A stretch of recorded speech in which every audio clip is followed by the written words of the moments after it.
let's turn to something that might be about getting smaller, not getting bigger, and that's United Kingdom itself. Are you determined to affect the timing and the questions of any referendum on Scottish independence?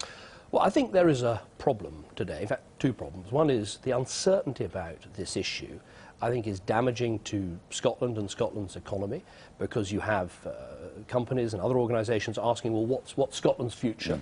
Is it within the United Kingdom or not? That's damaging. And secondly, I think it's very unfair on the Scottish people themselves, who don't really know when this question is going to be asked, what the question is going to be, who's responsible for asking it. And I think we owe the Scottish people something that is fair, legal and decisive.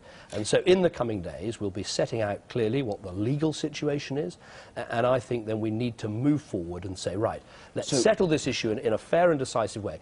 So what is the legal situation? Because, you know, I think as most people understood it, Alex Salmond, as First Minister of Scotland, would decide when the referendum was going to happen, and the question of whether it's an in or out referendum or whether there was a third option there would be down to the Scottish administration to decide. Is that something you don't believe to be the case? Well, we're going to make clear, and I'm afraid I can't do it today, but we'll be making clear in the coming days what the legal situation is, and then I think we need a proper debate where people can put forward their views. But my view, very strongly, is the Scottish people deserve some clarity, some decisiveness, and obviously they deserve it to be legal and binding. And I think that's very, very important. But let me be absolutely clear. Put my cards on the table. I strongly support the United Kingdom. I think it's one of the most successful partnerships in the history of the world.